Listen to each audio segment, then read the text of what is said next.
Muy buenos días, tengan todas y todos ustedes bienvenidos a este diplomado en pensamiento crítico electoral. Mi nombre es Juan Abelardo Hernández y el día de hoy me acompaña en la moderación y soporte técnico el licenciado Cristian Yavín Medina Cerezo, que siempre nos tiene todo al punto para poder iniciar esta sesión y además nos mantiene hasta el final con el aspecto técnico al día. Bueno, pues el día de hoy vamos a platicar sobre cómo piensan los abogados. Uno de los grandes temas que se suscitó a principios del siglo XX y que propiamente eh, tiene que ver con, yo me atrevería a decir, con el nacimiento del pensamiento, con el prólogo del pensamiento crítico en el siglo XX. Yo quisiera tal vez comenzar la sesión del día de hoy hablando un poco de cómo nace esta inquietud de cómo piensan los abogados. Porque, miren, les voy a decir una cosa. Hay un texto de Condorcet, muy pequeño. Condorcet es uno de estos ilustrados franceses que escribieron artículos para la enciclopedia. Es uno de estos franceses que escribió artículos para la enciclopedia. Y eh, Condorcet dice en un libro que se llama Lógica, o sea, tiene un libro que se llama La Lógica, pero de lógica no tiene nada, es un texto, serán 40 páginas a lo mucho, es un pequeño artículo propiamente, hoy tendría la calidad de artículo más que de un libro, pero Condorcet dice, a mí nadie me enseñó a pensar, ¿no? Y yo creo que nadie nos enseñó a pensar, o sea, cuando éramos niñas y niños, la verdad es que jugábamos, hacíamos cosas y nosotros desarrollamos nuestro propio pensamiento. No nos decían nuestros papás, mi papá, mi mamá no me decían, mira, tienes que abstraer la idea, ver qué hay en común, de qué color es y generar un pensamiento. Condorcet decía, a mí nadie me enseñó a pensar y yo creo que a nadie nos enseñan a pensar. Nosotros tenemos una especie de software en el que sabemos cómo aprender las cosas. Ahora, ese aprender ciertamente no es lógico. Hubo una época en que se pensó que pensar era igual a saber lógica, pero son dos cosas muy distintas. Pensar no es saber lógica. Tal vez aquí Condorcet se equivocó cuando relacionaba pensar y lógica como algo simultáneo. Y hubo una época en que varios autores, psicólogos y filósofos, como John Stuart Mill, por ejemplo, pensaba que el naciente conocimiento de la psicología iba conectado con el de la lógica. Yo creo que esto es precisamente algo que no debió de haber pasado en la cabeza de John Stuart Mill, pero pasó con varios. Un psicólogo apellidado Lips también pensaba que la filosofía estaba muy ligada con la psicología. Bueno, pero esto eran algunos pensadores. Wilhelm Wundt, a mediados, bueno, mediados en la segunda mitad del siglo XIX, abrió un primer laboratorio de psicología. Y creo que cuando hablamos de la historia de la psicología, sin duda alguna, tenemos que empezar con Wilhelm Wundt, W-U-N-D-T. Wundt es el primer psicólogo formal que existe en la historia. Y él hizo un laboratorio y tenía un asistente que se apellidaba Münsterberg, con un apellido poco común. Y Münsterberg, bueno, los psicólogos norteamericanos, ya hacia principios del siglo XX, hacia 1900, habían escuchado de la fama de Wilhelm Wundt y hicieron un congreso e invitaron a Wundt a América para que fuera al congreso. Wundt no fue, pero sí fue su asistente Münsterberg. Llegó a los Estados Unidos eh, invitado por un psicólogo, por un filósofo psicólogo, de estos sí, filósofos psicólogos médicos, que se llamaba William James. William James era un filósofo científico, pragmático, psicólogo, que funda la corriente del pragmatismo norteamericano. O sea, lo pragmático es lo que está funcionando en la realidad, es a partir de lo que debemos de pensar. Es decir, a diferencia de otras corrientes filosóficas en las que uno sustentaba ideas y luego las echaba a la realidad, aunque no funcionaran, pues había que seguirlas porque estaban bien estructuradas, ¿no? Pero el pragmatismo norteamericano dice, bueno, mejor vemos qué idea funciona en la realidad y a partir de eso vemos si la filosofía y la ciencia se puede construir, ¿no? Partamos de cosas que sí funcionan. Y el pragmatismo norteamericano, pues incluso influye en el realismo jurídico norteamericano, en filósofos del derecho y además en juristas muy importantes como Oliver Wendell Holmes, a principios del siglo XX. Pero bueno, William James invita a Münsterberg, a América, y Münsterberg, fascinado por América, se queda a vivir en Estados Unidos. Y dentro de las cosas que hace Münsterberg, escribe el primer tratado de psicología sobre los testigos en un proceso judicial. Un libro de 400 y tantas páginas. Esto nunca había ocurrido.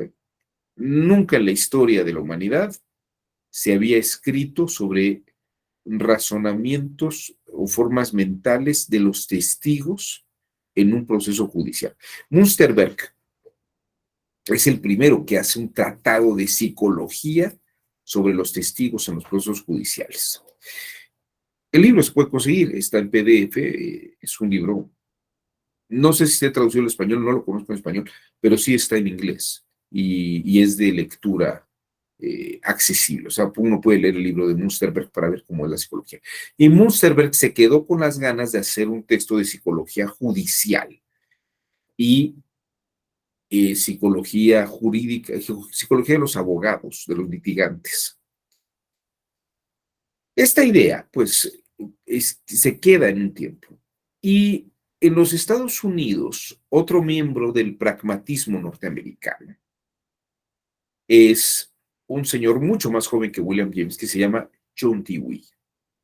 John Dewey. John Dewey escribe un pequeño texto que se llama ¿Cómo pensamos? ¿Cómo pensamos? Y a partir de este texto, del cual él da algunas conferencias, estoy hablando entre 1910 y 1920, es la segunda década, no, sí, la segunda década del siglo XX, donde se desata esta necesidad de entender cómo procesamos el pensamiento dentro de un campo de la psicología. Y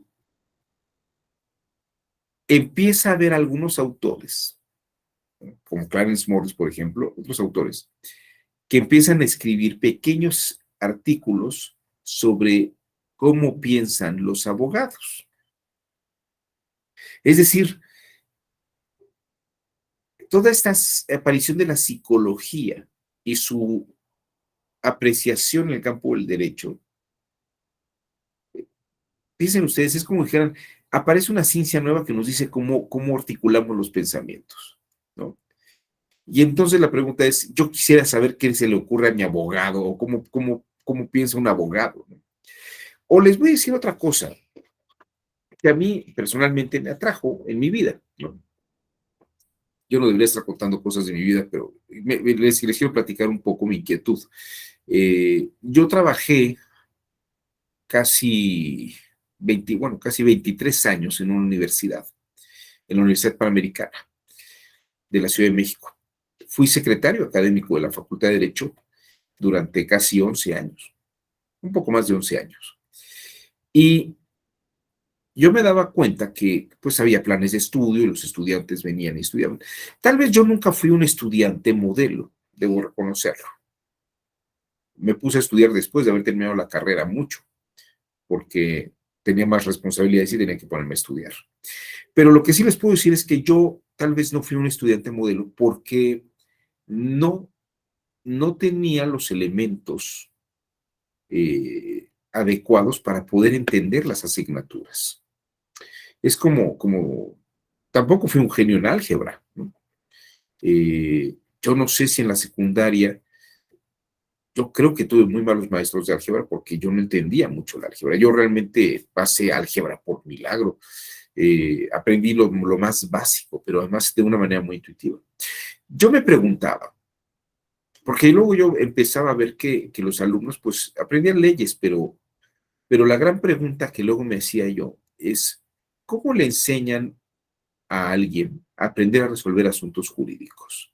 Uno puede saber leyes, pero cuando llega un asunto que no está resuelto en las leyes, ¿cómo se le ocurre a alguien resolver un problema jurídico?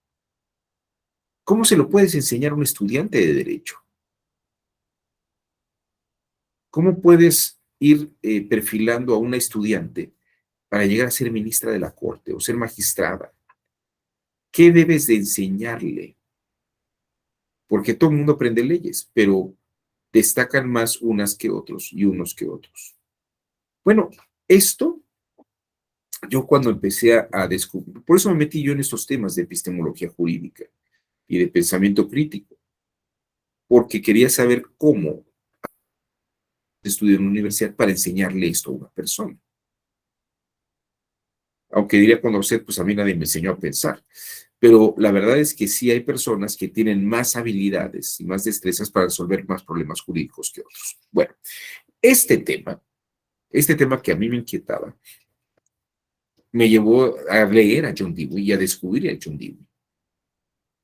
Y a partir de eso, luego John Dewey escribió un texto que se llamó ¿Cómo piensan los abogados? Es decir, trató y habló sobre la lógica y cómo la lógica había que aplicar al derecho. Pero aquí lo que quisiera mostrarles es que John Dewey probablemente sea, aparte de Münsterberg, que trabajó sobre los testigos, John Dewey fue el primero que trató de explicar cómo pensamos y luego un perfil sobre cómo piensan los abogados y además desató a partir de él toda una corriente de literatura sobre cómo piensan los abogados, ¿no? Entonces, voy a comenzar, si ustedes no tienen mayor inconveniente después de este prólogo, a explicar la importancia de John Dewey en el pensamiento crítico, porque es el primero que se atisba, que se asoma, que observa cómo pensamos nosotros. Voy a comenzar haciendo una explicación. Además, John Dewey es probablemente el padre de la educación contemporánea en los Estados Unidos. John Dewey es el padre de las escuelas secundarias. En México, en los años 30, el pase de la primaria a la Escuela Nacional Preparatoria, que era el paso normal, se ve modificado por una implementación de John Dewey que crea la escuela secundaria. Y la escuela secundaria, según la idea de John Dewey, para que vean ustedes la importancia que tiene John Dewey, tenemos secundarias por John Dewey. En las secundarias donde nos enseñan temas de biología, de geografía, física, de química. Era el paso por el conocimiento científico o el paso de la primaria hacia el conocimiento científico antes de ir hacia el conocimiento especializado. Si esto fuera medicina, les diría que la preparatoria y la universidad son especialistas médicos, ¿no? Pero la secundaria es como si fueran con un médico general internista, ¿no? O sea, antes de ir, y digamos que la primaria es meramente enfermería, pasan de la enfermería directamente con el neumólogo. Yo aprendí esto también, yo les recomiendo esto, que nunca lo hagan, ¿no? Si se sienten mal eh, por un tema de cualquier tipo, no gasten ni se excedan con ir con un especialista, ¿no? Primero vayan con un internista, ya si el internista falla, vayan con un especialista. La verdad hemos menospreciado mucho el trabajo de los internistas, pero la verdad es que son grandes médicos y tal vez nos pueden ayudar a no meternos en problemas, ¿no? con especialistas que además siempre van a encontrar algo en el fondo. Pero bueno, ya esto es una explicación, pero esto solamente era para explicarles que John Dewey, a final de cuentas, pues es el padre de las escuelas secundarias. Quiero platicarles a qué se enfrenta John Dewey y qué es lo que tenemos desde el siglo IV antes de Cristo hasta el final del siglo XIX. Miren ustedes, tenemos una psicología y una filosofía de la educación, vamos a decir una filosofía de la educación que parte desde Platón y Aristóteles. El ser humano, antropos, dice Platón, viene de dos términos, anathrai o pope, que significan el que examina o la que examina lo que ve, ¿no? La persona que examina lo que ve. Y en este sentido, se tenía la idea de que el ser humano, y más, todavía yo creo que todavía se tiene esta idea, el ser humano es la única criatura que examina lo que ve. Examina en el sentido de que reflexiona, piensa, medita, ¿no? Contempla lo que está viendo. De hecho, la palabra teoría viene del griego theorein, que significa contemplar y ver. Aristóteles dice en su texto sobre la memoria que se ha dado el conocimiento cuando se ha contemplado. Y en la metafísica, en la primera página de la metafísica de Aristóteles dice, los humanos tienden por naturaleza a conocer. O sea, es natural en nosotros querer conocer. Y conocemos por la vista y luego por los otros sentidos. De ahí, entre los 5 sentidos esenciales, el que más apreciamos, dice Aristóteles, es la vista. Más que el oído, el gusto, el olfato y el tacto. Y a partir de esto, parecería que el paradigma del pensamiento educativo es, te voy a poner delante de algo que aprendas para que lo veas y lo conozcas, ¿no? Esa es como la idea del conocimiento. Por eso, en las escuelas primarias, en las secundarias, en las preparatorias, yo estudié en una escuela de maristas, en la secundaria y la preparatoria, éramos 60 escuincles salvajes en pupitres de no más de 60 centímetros, menos de 60 centímetros, eran 50 centímetros de ancho, y éramos 60 en una aula, viendo en una dirección a 2 pizarrones gigantes, ¿no? Donde pasaba 8 horas diarias oyendo a profesoras y profesores. Yo creo que nos pasó a todo mundo. Pero bueno, hoy entiendo que era el paradigma educativo y que todavía me tocó a mí el paradigma educativo con esa resaca cultural. No existían estos salones como hay ahora. Hoy hace como unos 20 años, 15 años se han modificado los salones, las aulas. Ahora tienen sillas, escritorios móviles, los pizarrones están en todas las paredes, hay proyectores, en fin, la educación ha cambiado mucho y tiene que ver con John Dewey y todo ese tipo de cosas. Pero John Dewey se enfrenta y se encuentra, y la verdad es que cuenta con esta educación en los Estados Unidos a principios del siglo XX. El paradigma de Aristóteles propiamente era un paradigma que podríamos llamar empirista, porque para Aristóteles no hay nada en nuestra mente que no haya pasado antes por nuestros sentidos.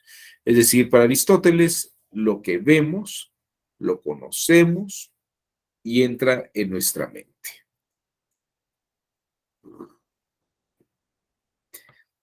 Tal vez,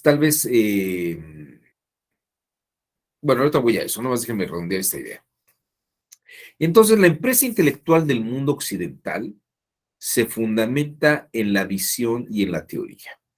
Que todo mundo se coloque delante de un expositor o una expositora, una profesora, ¿no? Y ella o él pueden ver al grupo, con lo que Michel Foucault y Jeremías Bentham llaman los sistemas panópticos, donde yo pueda ver a todo mi alumnado y pueda decirles que se pongan en una posición recta, viendo hacia el frente y tomando el apunte. De hecho, la mecánica era espalda recta, por eso los pupitres eran muy rígidos. Ponga usted va a tomar nota de lo que le voy a decir. Porque, aunque había libros, no había una gran cantidad de libros a principios del siglo XX. O si había libros, pues era caro comprar un libro. Hoy en día, cuando uno va a la primaria o la secundaria, le cargan a uno un montón de libros, como más de 4,000, 5,000 pesos de libros, y uno dice, ¿qué les van a enseñar con eso, no? Eh, la verdad es que les ponen los libros y los ponen de frente para que vean. Hace algunos años no había tanto libro y no había tanto libro especializado, y si había libros, pues la verdad es que eran difíciles de conseguir. Entonces lo más fácil era, siéntese, ve al pizarrón y escuche.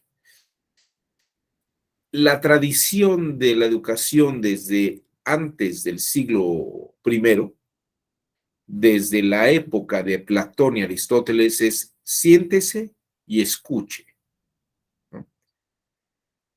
Como lo que está pasando aquí, siéntense y escuchen, ¿no? Pero ahora esto es más dinámico porque, como haremos en unos minutos, platicaremos sobre esto y tendremos un diálogo.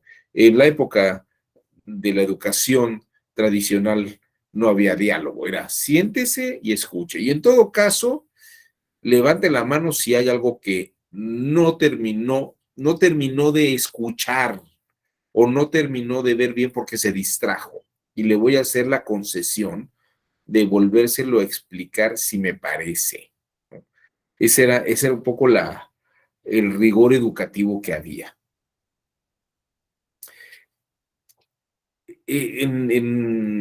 José Gauss era un sabio de estos españoles que salieron huyendo de la guerra civil, y llegó a México, se refugió en México.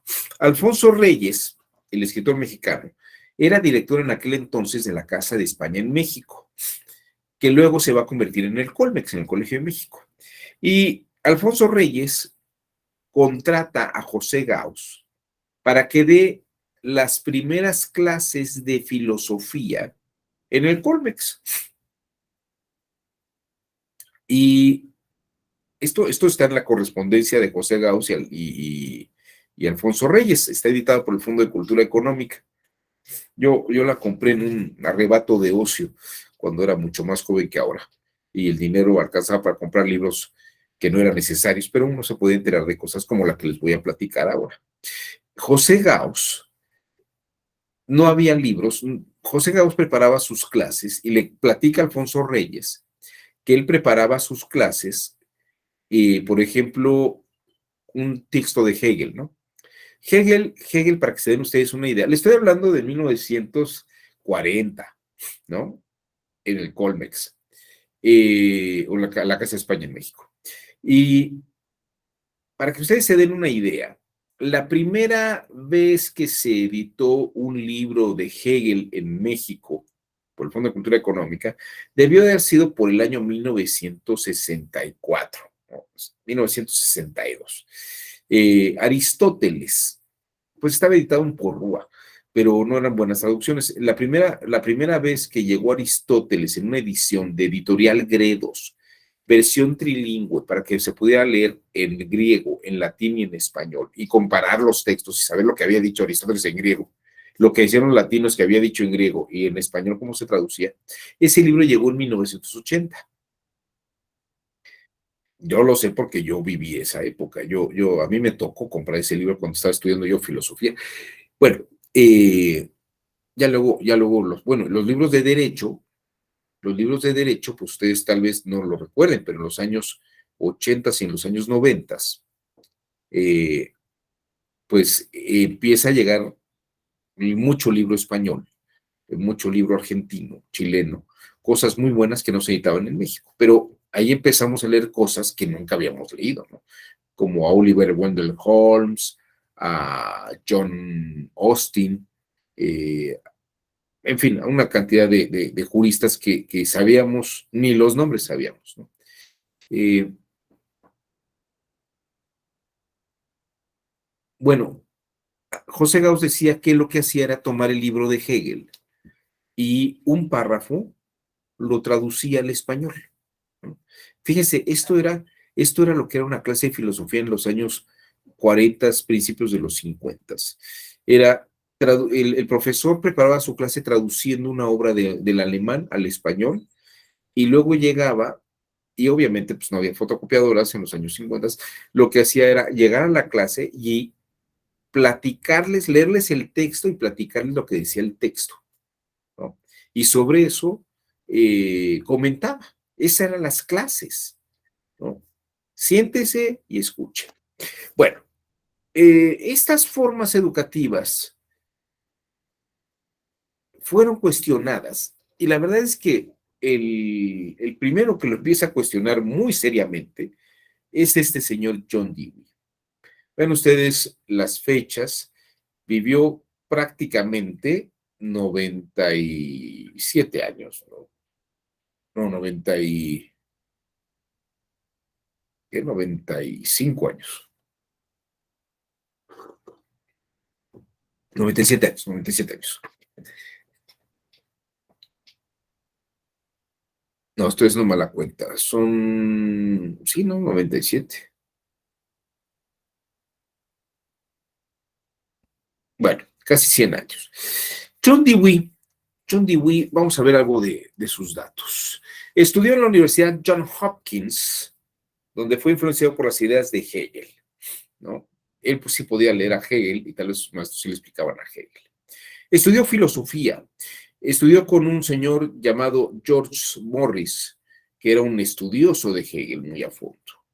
En 1884 hace su tesis de filosofía sobre la psicología de Kant.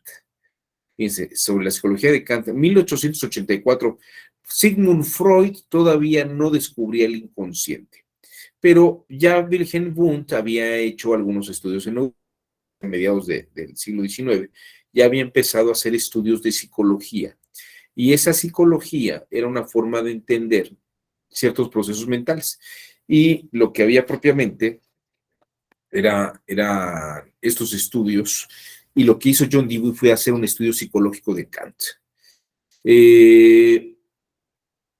Luego, más adelante, John Dewey sigue a su maestro Morris a la Universidad de Michigan, y ahí Morris es titular, muere Morris y John Dewey le sucede en la dirección del Departamento de Filosofía. Como verán, es un pensador que es más un filósofo que un jurista, pero va a tener una gran relación con los juristas del siglo XX. ¿Qué propone?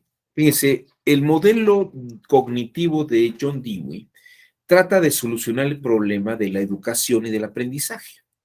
¿Qué propone John Dewey? Lo que llama él la educación progresista. La educación progresista. Él precisamente lo que hace es criticar la forma educativa tradicional, que es formalista, autoritarismo, cállese y escuche, ¿no?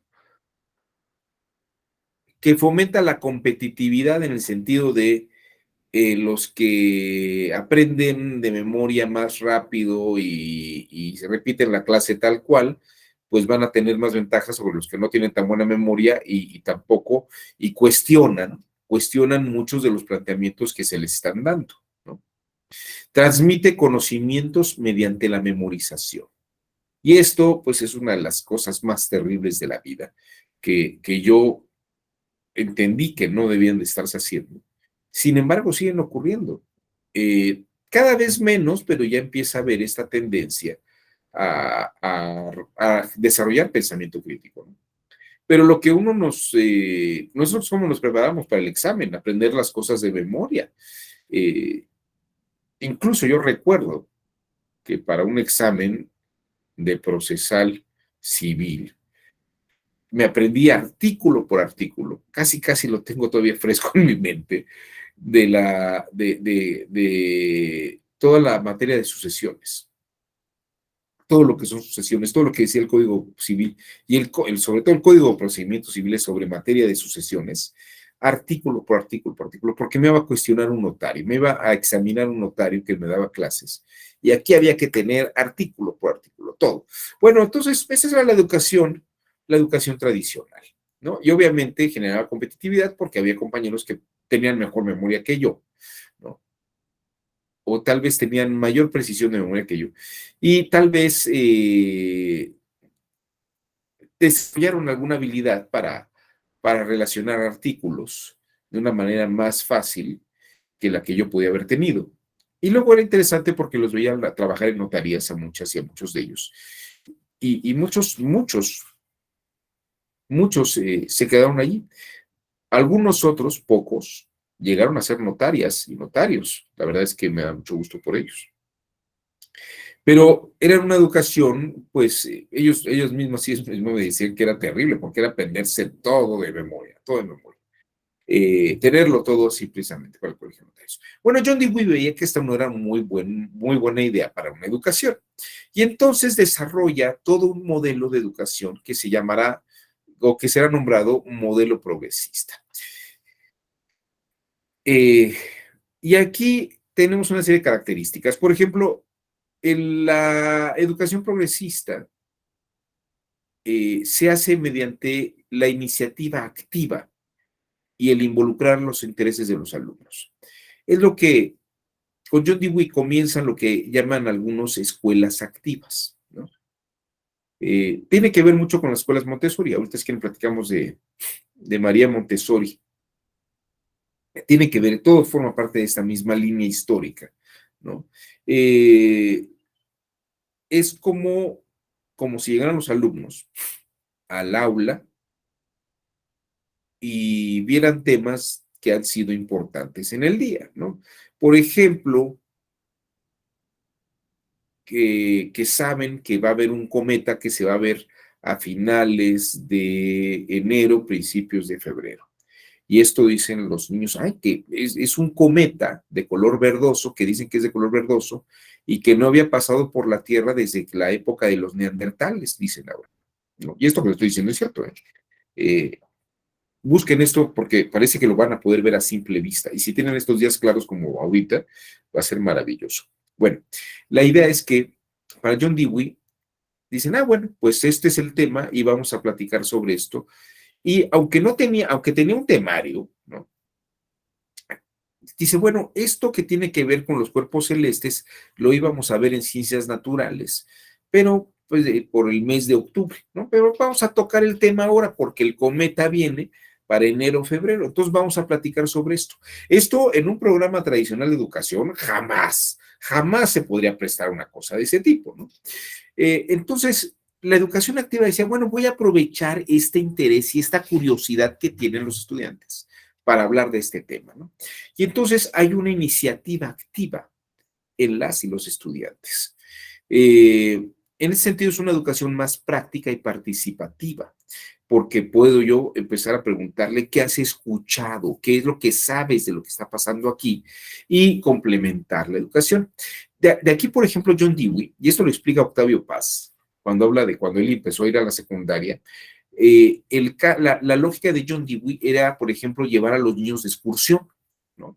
Por eso nos llevaban de excursión. Bueno, a mí me llegaron a llevar a excursión al desierto de los leones y al bosque de Tlalpan, y pues nos pedían que recogiéramos de pronto hojas de los árboles, y ya viendo las hojas, nos explicaban cosas de biología y del proceso de los árboles, recoger las granadas, nos explicaban que eran semillas, en fin, decían, nos ponían en contacto directo con las cosas que había que conocer, ¿no? Es como si habláramos del mar y no hubiéramos visto el mar nunca. Esto es lo que se llama una educación y una pedagogía progresista, que las niñas y los niños participen, ¿no? Y que sea más práctica la educación, que los enfrentemos a situaciones prácticas. En ese sentido también hay un carácter democrático, porque tal vez el que tiene mejor memoria o la que tiene mejor memoria están en igualdad de circunstancias con el que no tiene tan buena memoria, pero tal vez las niñas y los niños que no tienen tan buena memoria son muy observadores. Entonces ven las cosas o han escuchado ciertas cosas que los otros niños que siempre han tenido mejor calificación porque han sido muy memorísticos, de pronto dicen, ¿y cómo sabe esta persona eso, no? Yo nunca lo estudié o nunca me lo han dicho, no está en el libro. pero o sea, lo había escuchado tal vez en un noticiero. Las niños y los niños que no tienen tal vez ese ánimo de aprenderse todo de memoria, tal vez desarrollan otras habilidades como saber escuchar o saber ver. Y sobre eso desarrollan otro modelo de inteligencia. John Dewey se dio cuenta que efectivamente hay formas fenomenológicas, valga, esa es la expresión hegeliana, de aprender. No existe. John Dewey descubre que no todos aprendemos de la misma manera. Y en ese sentido, la educación puede ser muy democrática. Y de algún modo también se avanzó hacia intentar ser general, enseñarle a todos lo mismo, pero también individualizado, ¿no? Si había quien quisiera profundizar más en un tema, pues le daban elementos para hacerlo. O si requería tal vez una atención un poco más especial, podía dedicarle un poco de tiempo más al final de la clase o incluso luego tener algunas sesiones extraordinarias. John Dewey dice, la enseñanza debe ser por la acción. La enseñanza debe ser por la acción. La educación es la vida. La escuela es la sociedad. Fíjense, eso cuando luego se volvió muy de moda. ¿Y tú dónde estudiaste? En la escuela de la vida, ¿no? Pero John Dewey decía esto no en el sentido de, no, ya no vayan a las aulas, sino más bien decía esto en el sentido de, aprenda a través de la experiencia, porque se daba cuenta que el conocimiento se da por experiencia. Y yo creo, y aquí me voy a adelantar ya hacia este punto, podemos aprender derecho, podemos aprender leyes, pero la verdad, ustedes díganme si no ocurre así, cuando realmente aprendemos lo esencial del derecho, es cuando ya estamos trabajando, ¿no? Cuando estamos ayudando a los asuntos, acompañamos a las abogadas o a los tribunales. Yo, la verdad, aprendí mucho derecho. Yo estaba mucho tiempo en una universidad, pero la verdad es que luego dejé la universidad y me fui a trabajar al Consejo de la Judicatura. Tal vez tuve un principio con el Instituto de la Judicatura, que era educativo, pero luego estuve de secretario de ponencia y llegué a aprender a proyectar. Y ahí sí es muy interesante. Ahí aprendí, fíjense que es muy interesante porque aprendí cómo el derecho se debe aplicar, por lo menos en tribunales, en juzgados, ¿no? Y saber qué cosa tendría que hacerse y qué no, ¿no? Y me di cuenta que no necesariamente el trabajo judicial no es tanto memorístico como tal vez podría ser para un notario. El trabajo judicial es un trabajo de inteligencia y sagacidad para resolver problemas a partir de las normas jurídicas. Pero claro, uno aprende eso, y esto es interesante. Estoy leyendo este texto que se llama, ayer se lo estaba diciendo, se llama Mindset, la actitud del éxito, ¿no? De Carlos Dweck. Es un texto, perdón, no es Carlos, es Carol. Es esta señora, yo decía que era una mujer, había visto su foto. Ustedes van a decir, bueno, ¿y qué tiene que ver esta señora? A mí me fascinó el libro porque lo abrí en una librería y leí las primeras 2 páginas, pero me pareció maravilloso porque dice, las niñas y los niños aprenden más cuando les pones retos. Más que decirles, siéntate y escucha, cuando les pones una situación que tienen que descubrir como para resolver problemas, aprenden más porque buscan la solución y cuando lo logran, el refuerzo educativo viene ya cuando la profesora o el profesor les dicen, mira, descubriste esto. Y hay una teoría que dice que esto funciona de esta manera. Pero ya tuvieron la experiencia de vida del aprendizaje. Y esto me parece que ocurre con el derecho. Cuando llegaban los asuntos que tenía que proyectar, yo hubiera querido tener una materia en la carrera que hubiera sido así, tome esto y trate de resolverlo, ¿no? A mí me turnaban el asunto y me decía la magistrada, ahí me da cuenta de a ver cómo va el asunto. Y uno tenía que agilizarse, ¿no? Y ahí es donde yo creo que aprendí más derecho que con tanto posgrado. Bueno, esto es lo que dice John Dewey. Parecería que en el mundo tenemos que aprender, ¿no? por experiencia, más que por teoría. Y en el mundo del derecho, ¿cómo piensan los abogados? Pues piensan a partir de pautas de experiencia acumulada que se van dando en la vida. Fíjense, por ejemplo, esto lo saqué del Semanario Judicial de la Federación. Pareja estable coexiste con el matrimonio. El artículo 133 del Código Civil para el Estado de Veracruz, que establece la obligación de proporcionar alimentos entre cónyuges o concubinos, contiene una distinción con base en una categoría sospechosa susceptible de someterse a un control de convencionalidad, ¿no?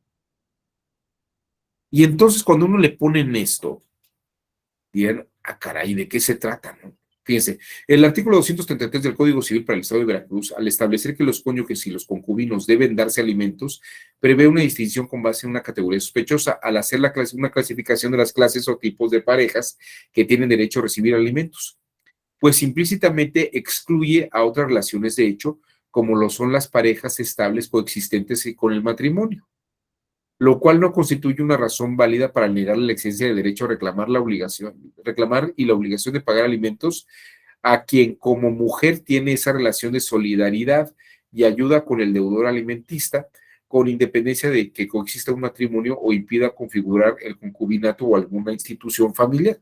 Fíjense, estas situaciones, ya no, pues el Código Civil me dice algo del matrimonio y el Código Civil me dice lo del concubinato. Esto es de septiembre de 2014, hoy las cosas han cambiado mucho. Hoy incluso uno puede permanecer casado y tener concubina, ¿no? Hay una resolución, porque forma parte del libre desarrollo de la personalidad de la persona, así es como lo resuelven. E incluso en Puebla ya existe la sentencia del poliamor, ¿no? Y creo, no, creo que en Colombia ya hubo un primer trinomio, no matrimonio, sino un trimonio, o sea, se casaron tres personas. Eh, Estas situaciones, pues, entran en temas de, ¿y a quién le puedo dar otro tipo de beneficios? Estas experiencias, ya ahorita estoy hablando solamente del Código Civil, pero estas experiencias son precisamente lo que está generando conocimiento. Ahora, no todo el mundo aprende de la misma manera, ¿no? No es lo mismo la experiencia de una niña, la experiencia de un adolescente que la experiencia de un adulto. La educación debe darse por experiencias, pero debe de ser gradual y proporcionada a la época del desarrollo cognitivo de las niñas y los niños. John Dewey se da cuenta de esto mucho antes de Jean Piaget. Fíjense, John Dewey dice que el pensamiento es producto de una evolución biológica. La conducta humana se desarrolla en el entorno físico o una matriz biológica, pero también hay una matriz cultural producto de la interacción social. Entonces, Dewey se da cuenta que, obviamente, los problemas, o sea, hay todo un entorno biológico, pero también hay una serie de temas culturales que van evolucionando y la mente no se puede quedar solamente con una teoría que conoció en un momento dado, sino que tiene que ver cómo se va moviendo todo en la realidad y a partir de eso ir resolviendo problemas. Y entonces él plantea en 1920 que la filosofía no debe ser estática o la teoría no debe ser estática. John Dewey se adelanta a lo que podríamos llamar la teoría de sistemas, lo que Niklas Luhmann dice que los sistemas son dinámicos y que la sociedad y la realidad van cambiando. John Dewey ya lo estaba diciendo. La forma de entender las cosas puede cambiar de perspectivas y de formas de conocimiento. Entonces él propone un texto que en 1920 que se llama La reconstrucción de la filosofía, ¿no? Y, por ejemplo, a partir de eso va desarrollando toda esta idea de cómo la educación puede ir mejorando. En 1925, Experiencia y Educación, 1930, La busca de la certeza, y en 1935, El arte como experiencia. Son textos en los que va desarrollando esta idea. Fíjense que para ser un autor que nació en el siglo XIX, fíjense ustedes que ya arriba de los 60 años, Piensen ustedes, miren, 1920, él nace, aunque ya vi que no soy muy brillante en la matemática, fíjense, en 1959, 1859. 1859 a 69, a 79, 89, a 99, a 1909. John Dewey empieza a construir sus grandes libros casi a los 60 años o arriba de los 60 años. Y las obras más importantes son entre los 70 y los 80 años. Es un personaje que definitivamente, pues, como dicen, en las ciencias sociales y en la filosofía, los libros más valiosos se escriben arriba de los 60 años. O sea que todavía me queda un buen rato para empezar a escribir cosas más importantes y más valiosas. Un profesor llamado Jerome Brunner, de la Universidad de Nueva York, al que yo aprecié mucho, un gran psicólogo del derecho, empezó a escribir lo que yo creo que son sus obras más importantes a los 85 años, para que se den ustedes una idea. O sea que todavía tenemos esperanza. ¿Cuál es la propuesta metodológica de John Dewey? Consideración de alguna experiencia actual y real del niño. Como lo que les decía, lo que estamos experimentando y viviendo, a partir de eso, desarrollar el pensamiento. 2. Identificación de algún problema o dificultad sospechosa, o bueno, dificultad suscitados a partir de la experiencia, ¿no? Imagínense que llegaran ustedes a un seminario de posgrado y dijeran, profesor, tengo este problema. Llegó este asunto al tribunal, una cosa así parecía, sin nombres y sin detalles, simplemente decir que llegaron estos problemas al tribunal. Imagínense que en vez de estar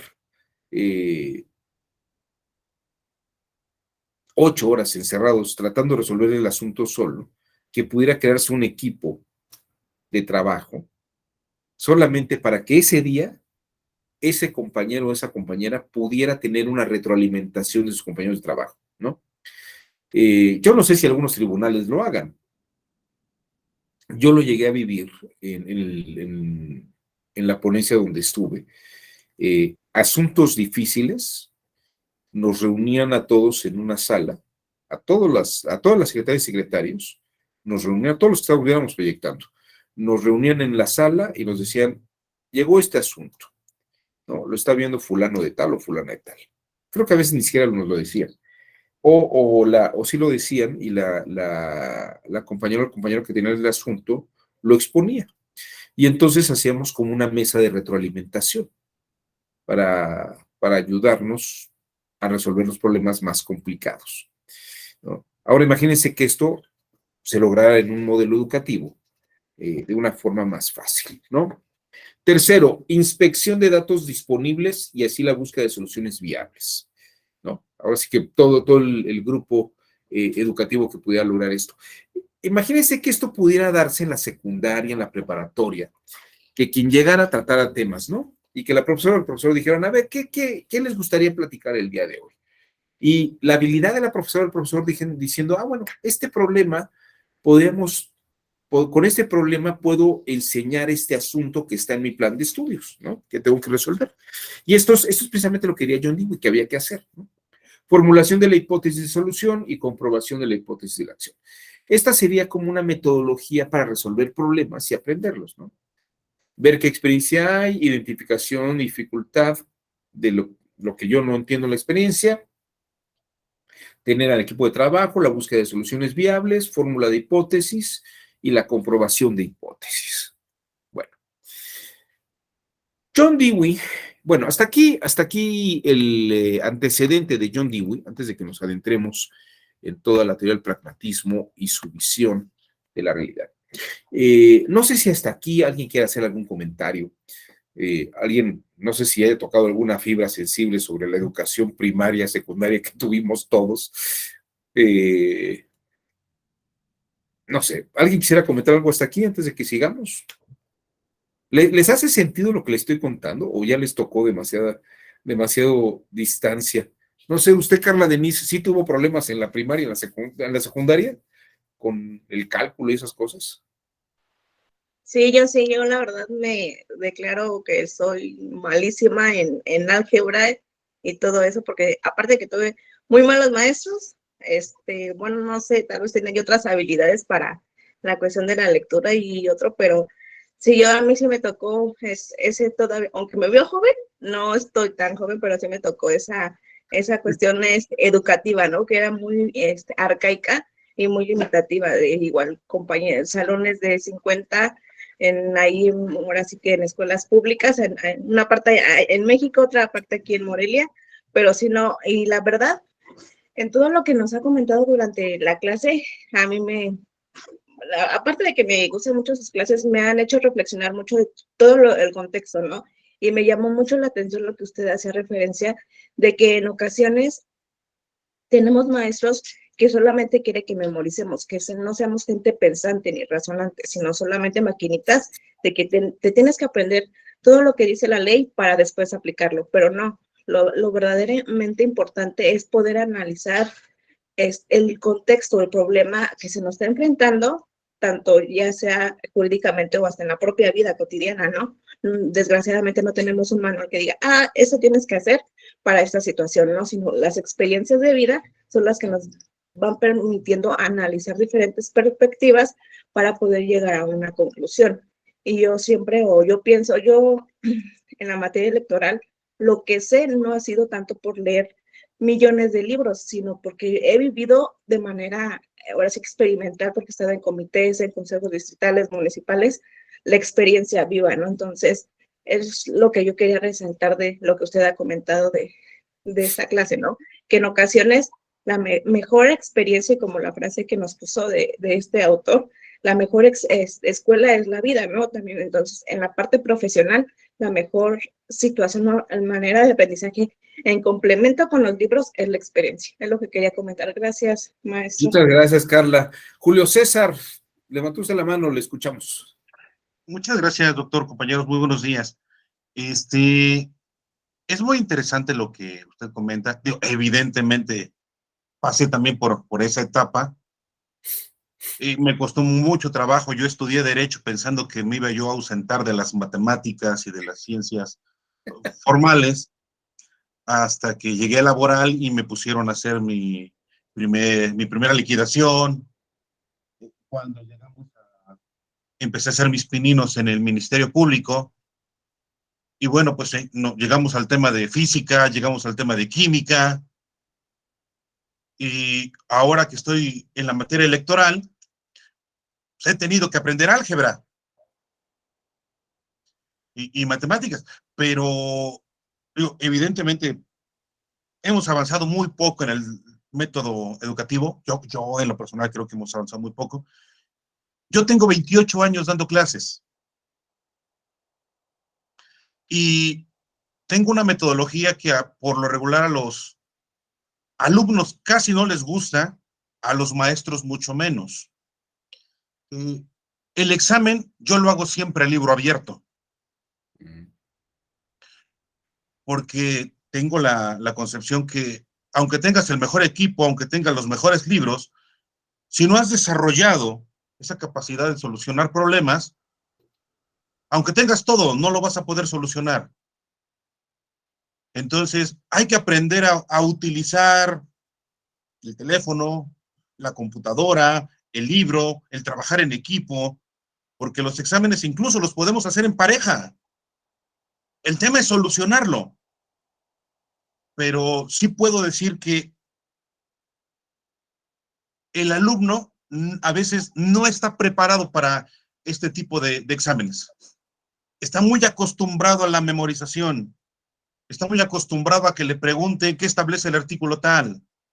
Vean, esta parte de un examen a libro abierto de soluciona un problema concreto, aunque les des esa libertad de, al ser un problema y al tener varias mentes, evidentemente vamos a encontrar multiplicidad de soluciones, pero les cuesta mucho trabajo, porque vienen encasillados desde los niveles inferiores. Esa es mi experiencia y bueno, la comparto con ustedes. Muchas gracias, doctor. Muchas gracias, Julio César. Fíjate a ver, te voy a hacer una pregunta. ¿Cuántos años dijiste que llevas dando clase? Voy a cumplir 28. 28. Y solamente por pura curiosidad, ¿cuántas horas de clases das a la semana? Ahorita. Bueno, sí, a ver, o en promedio, ¿cuántas clases a la semana dirías que das? Si tuvieras que hacer un promedio de horas impartidas a la semana, ¿cuántas dirías que has dado? O que das a la semana. Un Bueno, prorrateo. ahorita estamos dando alrededor de unas 5 o 6 horas a la semana. 5, 6. Voy a ponerle 5 horas. Me voy a ir bajito, ¿sí? 5 horas. Fíjate, 5 horas a la semana. En un mes das 20 horas. Das 20 horas, ¿cierto? Dime si me equivoco. Y luego, si son 12 meses, ¿no?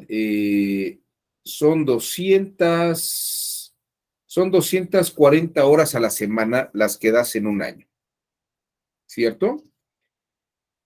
En 10 años das 2,400. En 20 años, 4,800, ¿no? En 28 años, has estado dando 6,000 horas de clase. ¿Cuánto le piden a un piloto experimentado para ser el piloto en horas de vuelo? Creo que les piden 1,000 horas, ¿no? Había una película de Capulina que le Capitán 1,000 horas. Pero fíjate, te voy a decir una cosa. Tú tienes un talento que has trabajado teniendo más de 6,000 horas de clase. Tienes una experiencia en aula de 6,000 horas. Esa experiencia es un aprendizaje que has tenido. O sea, más que tomar un curso de didáctica, tienes 6,000 horas de experiencia de aprendizaje, que John Dewey diría que es lo más valioso que puedes tener en materia educativa. Cada vez que tú te metes en un salón de clase y tienes a un grupo, es un laboratorio de aprendizaje. Y ahí tú estarás enseñando algo, pero tú estás aprendiendo otra cosa. Fíjate cuántas horas de experiencia tiene, por ejemplo, una secretaria o un secretario de estudio resolviendo problemas. O alguien que esté en un instituto electoral. ¿Cuántas horas de aprendizaje tiene dentro del instituto electoral? Son horas y horas y horas que son equivalente a aprendizajes, diría John Dewey, ¿no? Yo estuve un par de años en la Fiscalía General de la República y créeme que fue el mejor curso de Derecho Penal, de procesal penal que tuve en mi vida, jamás, ¿no? La experiencia directa de la capacitación a ministerios públicos es toda una experiencia de aprendizaje. Y como dice Carla, pues la verdad es que uno aprende más electoral en la experiencia misma del derecho electoral, ya sea, incluso les diría yo, de lo que yo había estudiado, de lo que había investigado, pues aquí en la Escuela Judicial Electoral, solamente leyendo las resoluciones, preparando las clases con estas resoluciones, uno aprende cosas que ninguna escuela le iba a dar esta experiencia. La verdad, es interesante esto. Yo creo que, Julio, es muy interesante la experiencia que has tenido. Y aquí nada más antes de continuar, hay alguien que hizo aquí un comentario, que fue Miguel Israel Santoyo. Dice, sí, incluso en la Facultad de Derecho había algunos catedráticos que privilegiaban la memorización de los artículos y recitarlos en los exámenes sin ningún previo razonamiento. Es cierto, Miguel Israel, con que uno repitiera, a ver, diga el tema tal, y uno lo repetía tal cual como venía en el texto, y el profesor le decía, muy bien, tiene usted 10, ¿no? Abel Piña te felicita, Julio, por tu metodología de enseñanza, que le dio mucho sentido. ¿Ves? Ya ves. Bueno, yo les voy a platicar. Le van a decir, este profesor tiene puros traumas, Abelardo tiene puros traumas de la educación. Tomé una vez una clase de inglés en la preparatoria. Teníamos un profesor que le decíamos la dona. y, y un día nos deja preparar una exposición en inglés. Voy a platicar esto y con su contexto y su indiscreción, para que vean ustedes. Hay un escritor famoso que era mi compañero de clase que se llama Jorge Volpi. Y Jorge Volpi le tocó hacer la primera exposición en esa clase de inglés. Bueno, no la primera. De hecho, pues pasábamos y platicábamos en inglés un poco un tema de 5 minutos, no más de 5 minutos o 10 minutos, exponer una idea en inglés. Y pues ahí íbamos diciendo lo que más o menos se nos ocurría y pues el profesor nos calificaba con 8 o 7, ¿no? La más alta pues un 9. Llegó Jorge Volpi, puso una pequeña grabadora con una música muy tenue, no sé si era Eric Satie o alguna cosa así muy suavecita de música, y empezó a recitar de memoria un texto.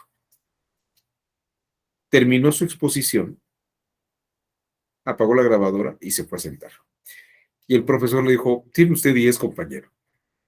Y todos volteamos a ver al profesor y le digo, oiga, pero solamente lo dijo de memoria, no fue coloquial, no fue espontáneo, ¿no?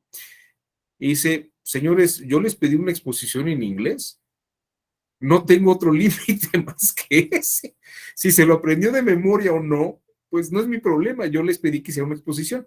Ustedes fueron más atrabancados, les costó más trabajo, él preparó todo y se lo hizo de memoria, ¿no? Y ahí fíjese que me di cuenta que efectivamente, dije, qué tonto, si hubiera hecho lo mismo, pues, tal vez tendría 10 en vez de tener un 7 o un 8, ¿no?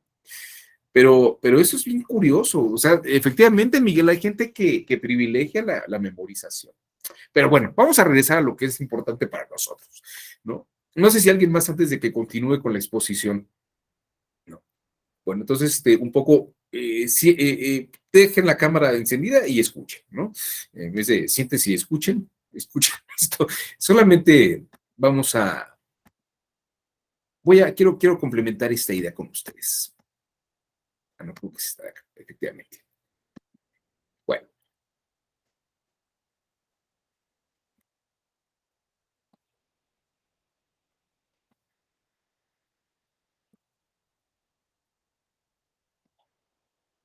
Bueno, esta sí se ve, ¿no? El pragmatismo norteamericano, ¿se ve la imagen? Sí. Es que no los veo ustedes, nada más, si alguien me lo puede decir por audio. Sí, sí se ve. Perfecto. Bueno, miren, lo que ustedes están viendo aquí a la izquierda es William James, filósofo, psicólogo del pragmatismo, a Charles Sanders Peirce, que es otro de estos grandes psicólogos y filósofos, bueno, más filósofo que psicólogo, pero ellos son los padres del pragmatismo norteamericano, bueno, los padres del pragmatismo, de la filosofía pragmatista. Y a la derecha, un gran amigo de ellos, que era el juez Oliver Wendell Holmes. Oliver Wendell Holmes Jr., pues es el padre del realismo jurídico norteamericano. Él junto con Charles Sanders Peirce y William James tenían un club, eran realmente reuniones que tenían de amigos una vez a la semana, y se llamaba el Club de los Metafísicos, porque pues era un poco una burla que tenían. Discípulos de Oliver Wendell Holmes en esta línea del pragmatismo norteamericano que va a desembocar en el realismo jurídico son el juez Benjamin Cardoso y Jerome Frank. Todos estos teóricos dicen que verdaderamente el derecho se aprende por experiencia y que uno razona el derecho por experiencia. Jerome Frank en particular influye, bueno, vamos a platicar de Jerome Frank en la siguiente sesión, si yo mal no recuerdo. Jerome Frank va a influir mucho en el pensamiento y el razonamiento jurídico, porque va a introducir elementos de psicología. Pero el pragmatismo norteamericano reconoce lo verdadero. Fíjense, el pragmatismo señala lo siguiente: puedo reconocer lo verdadero por la práctica, por la utilidad, pero no identificarlo. O sea, lo verdadero no es necesariamente lo práctico, pero a través de lo práctico puedo reconocer y saber algo. La eficacia de la acción no es la verdad, pero revela la verdad. Fíjense qué visión del pragmatismo. O sea, no lo que me es útil, o bueno, no es útil, lo que me prácticamente funciona, no es la verdad, pero a través de lo que hago prácticamente y funciona, puedo conocer la verdad. Y no es necesariamente la verdad, pero me puedo acercar a ella, me la revela. Se conoce obrando y se conoce para obrar. Todas estas son cosas que el pragmatismo norteamericano comprende. Y fíjense, para que vean ustedes un poco el modelo educativo que había en el pragmatismo, esto, a ver, esto nos va a desembocar en un tema relevante. En Estados Unidos, y no es que sea yo pro yankee ni nada por el estilo, en Estados Unidos, si ustedes van a estudiar derecho, les dan un libro de casos, ¿no? Les pueden dar algunas notas sobre materia civil, mercantil, laboral. En México, lo primero que nos dan es un librote que dice Teoría de las Obligaciones, otro libro que dice Teoría de los Contratos, otro libro que se llama Sucesiones, Bienes y Sucesiones, o Familia, ¿no? Persona y familia, o derecho penal, parte general y luego delitos en particular. Y parece que nos chutamos los libros de las teorías y sabemos la clasificación de bienes fungibles, no fungibles, bienes mostrencos, lo que son bienes muebles, inmuebles, lo que ustedes quieran. Contratos típicos, contratos atípicos, lo que viene siendo, por ejemplo, títulos de crédito, características del cheque, características del pagaré, todo nos lo aprendemos de memoria. Cuando una clase tan sencilla como, a ver, les voy a dar un cheque, vean ustedes el cheque, ¿qué características tiene el cheque? Hoy en día ya ni siquiera alguien utiliza cheques, ¿no? Pero bueno, ahora que andaba limpiando la casa me encontré mi chequera, creo que hace como 4 o 5 años que no emito un cheque, ¿no? Ya todo lo hago en banca en línea, mucho más fácil y rápido. Pero bueno, todo esto lo aprendemos en teoría. En Estados Unidos les dan un libro de casos y les dicen, fulano de tal fue a cobrar un cheque y le dijeron que no tenía fondos, ¿no? O que no tenía fondos en ese momento, pero se hacían traspasos, generalmente por experiencia se hacía un traspaso a las 12 del día y estaba llegando a las 11. ¿Protesto o no protesto el cheque? ¿No? Cosas de ese tipo. Bueno, y entonces empieza la discusión en clase sobre qué había que hacer en una situación así cuando uno lleva el cheque. Obviamente, todas las críticas del cheque se aprenden, o sea, se revisan para ver si el cheque pues, era válido o no era válido. Pero a lo que me refiero es que la educación en México y en toda América Latina es esta educación teórica, sistematizada, como si la realidad fuera sistematizada, cuando en realidad el derecho es una situación práctica, es pragmática, ¿no? Fíjense ustedes cuáles son las premisas, ¿no? No es lo verdadero, pero me ayuda a reconocer lo verdadero. En Estados Unidos les dan libros de casos, ven pura casuística. Y en la casuística, en la teoría de los casos, van viendo cómo resolver los asuntos. De tal forma que fíjense que es muy interesante, en la educación norteamericana y en parte la educación anglosajona en Inglaterra, es, como decía esta señora, Carol Dweck, es, te pongo el reto, usa los elementos que tienes a la mano para ver cómo lo resuelves. ¿Y qué es lo que hago? Empiezo a hacer que la gente tenga este desarrollo de agilidad mental, ¿no? Para poder resolver un asunto. A ver, aquí Apel Piña dice, quizás no se trate ni de condenar totalmente a la memorización ni de aprobar en su totalidad el progresismo. Quizás logrando conciliar ambos enfoques, consigamos algo muy provechoso. No lo niego, Abel, pero nos daría tiempo. Tal vez la memorización, pues que la vean las alumnas y los alumnos en su casa, ¿no? ¿Y qué tendría yo que evaluar siendo un profesor? Pero sobre todo pensemos en lo valioso, que puede ser esto para una capacitación, ¿no? ¿Qué formación deberíamos tener para que verdaderamente tuviéramos un producto deseable, ¿no? ¿Cómo deberíamos capacitar a secretarias y secretarios de estudio? Conociendo las leyes, nada más preguntándoles de memoria o poniéndoles problemas a resolver, ¿no? Durante algunos años estuve en el Instituto de la Judicatura Federal, hoy Escuela Judicial Federal, Escuela de Jueces Federales, y el primer examen para ser secretario, o para ser jueza o juez, o para ser magistrado, siempre era lo mismo.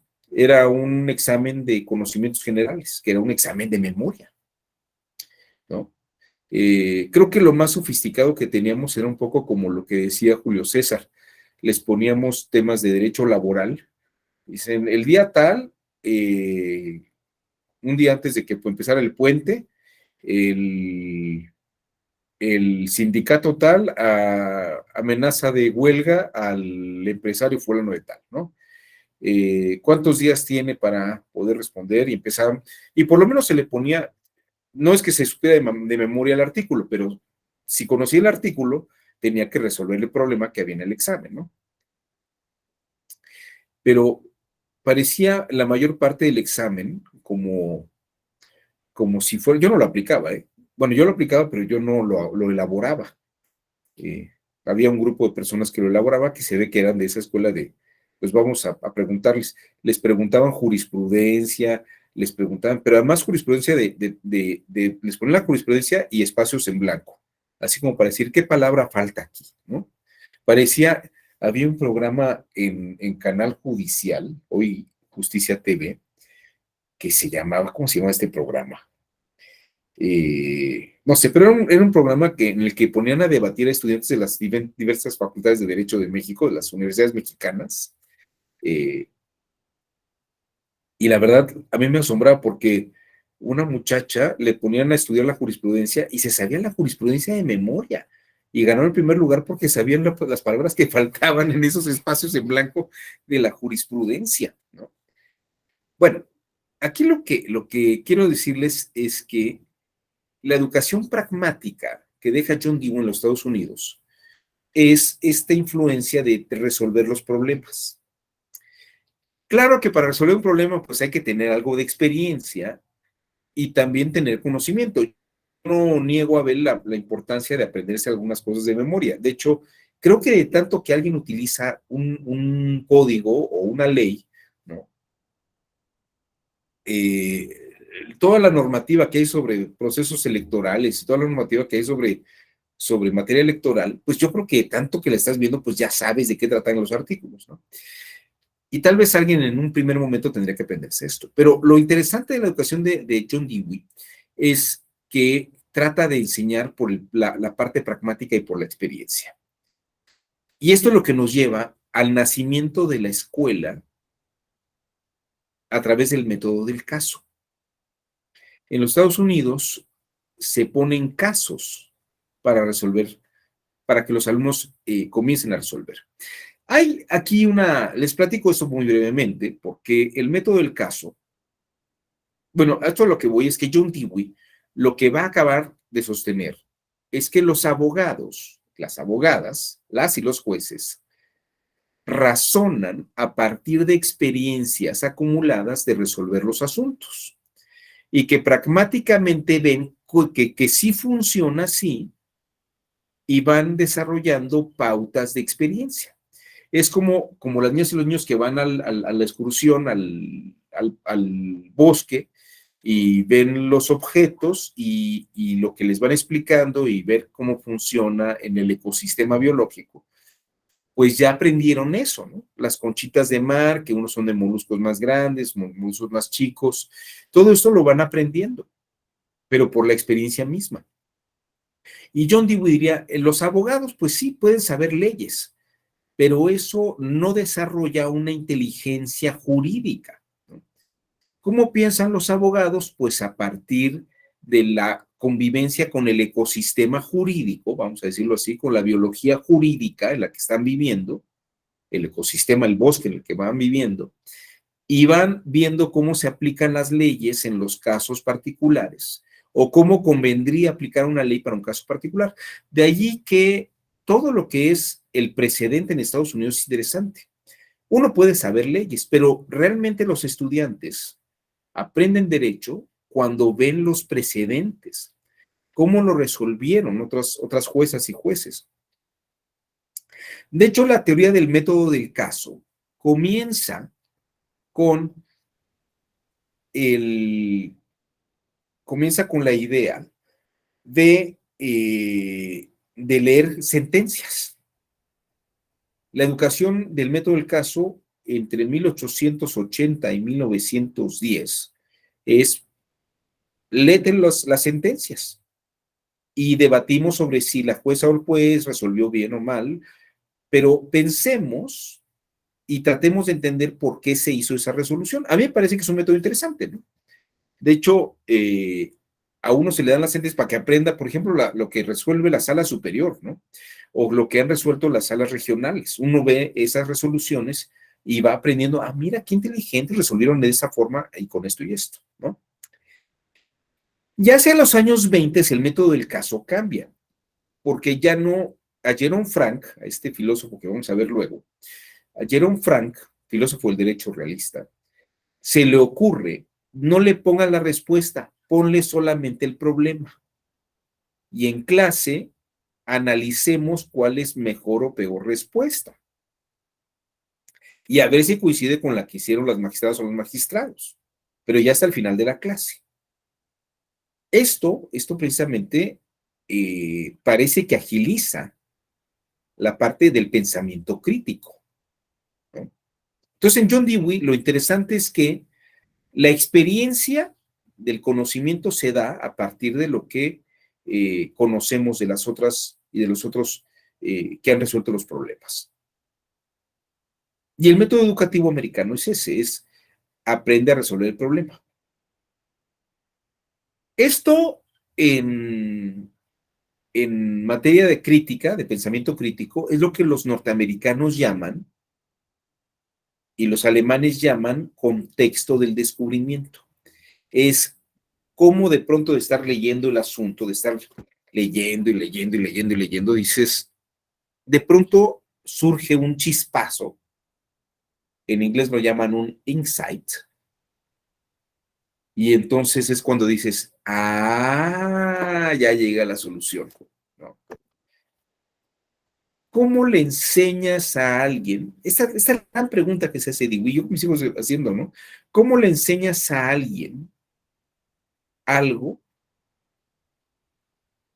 Tú te das cuenta del éxito educativo y del éxito del aprendizaje cuando escuchas que alguien dice, ya entendí. O cuando te dice, ya sé cómo resolverlo. Es ese cuando están ustedes a la hora de la comida y le dicen, pásame una servilleta, por favor. Se las dan y hay un chispazo en la mente. Creo que ya tengo la solución. O están platicando con alguien, le platican el asunto, y ese tampoco sabe cómo resolver el asunto, pero algo les dice, que dicen, espérate, esto que me están diciendo, espérame, déjame anotarlo, ¿no? Y viene eso es lo que se dice John Dewey, ahí se da el desarrollo del conocimiento. Y cuando tú tienes un reto, ¿no? Cuando tú tienes un reto, tu mente está trabajando sobre el tema.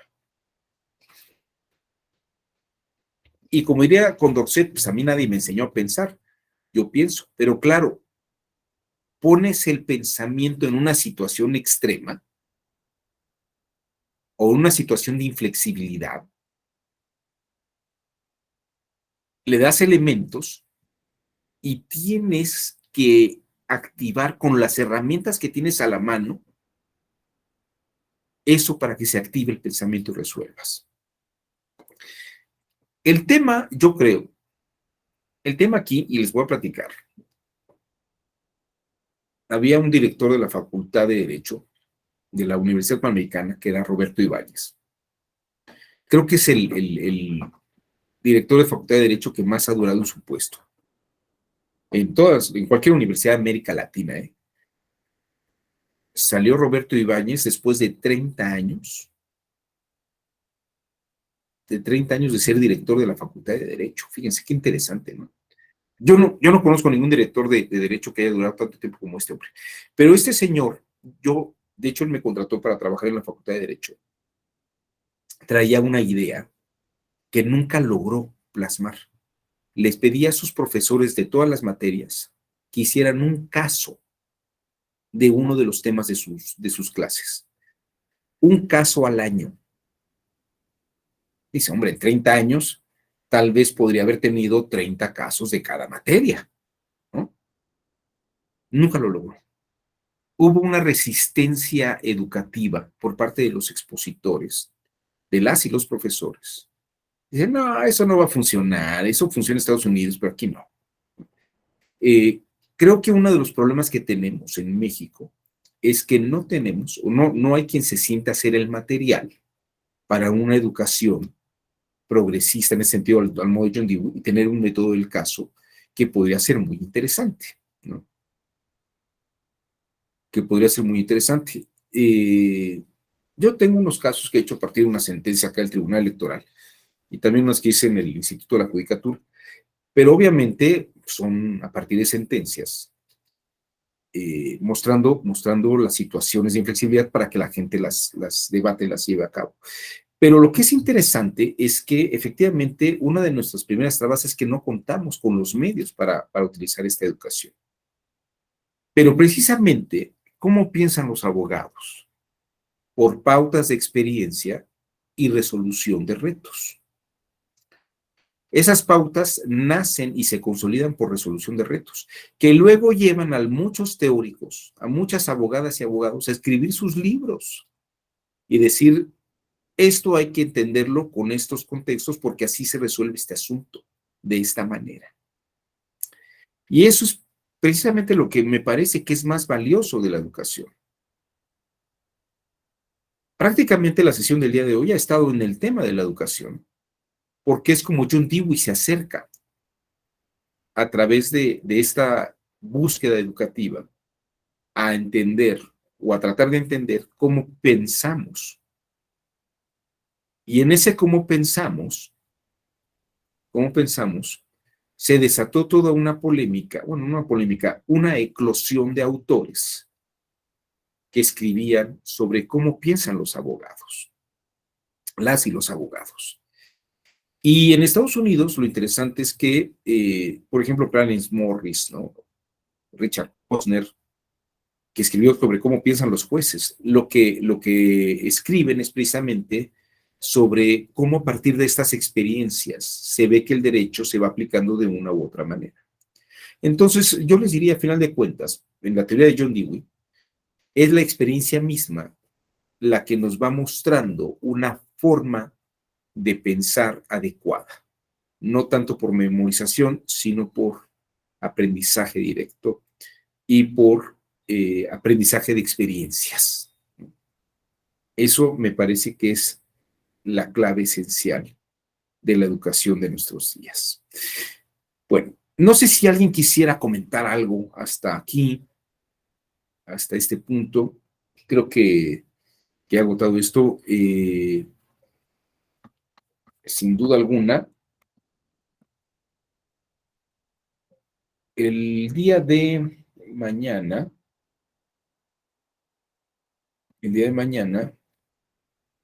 vamos a hablar sobre el análisis de derecho e incertidumbre de Jerome Frank. Jerome Frank es, diríamos que el sucesor en el modelo educativo de Oliver Wendell Holmes, que es el que crea el método del caso, y que va a desarrollar también la idea del razonamiento desde la psicología de John Dewey. Yo dejaré aquí la sesión para poderle dar una continuidad el día de mañana, y luego hablaremos de otros dos autores en este desarrollo del pensamiento crítico, que son John Rawls y Robert Nozick. No sé si hasta aquí alguien quiera comentar algo más o algún comentario. Fíjense que no estoy diciendo preguntas porque no es un tema de memorización, y si se dan cuenta, lo que he tratado de hacer es una sesión más de reflexión y de abrir la cloaca de la memoria, donde sufrimos todo lo que debimos de habernos aprendido de memoria y nos dio una cierta forma educativa. Yo a veces pienso que no fue tan malo, ¿no? Porque estamos todos aquí, ¿no? Y hemos sobrevivido a nuestros padres y a nuestros profesores. Entonces creo que algo bueno se hizo. Bueno, si no hay más comentarios o alguien quisiera decir algo más, muchas gracias por el comentario, Abel. Muy amable. Bueno, pues nos vemos el día de mañana. Que pasen ustedes un excelente día. Estamos a martes y nos vemos el miércoles a las 7 de la mañana en punto. Muchísimas gracias. Hasta luego. Gracias, buen día. Hasta luego, María.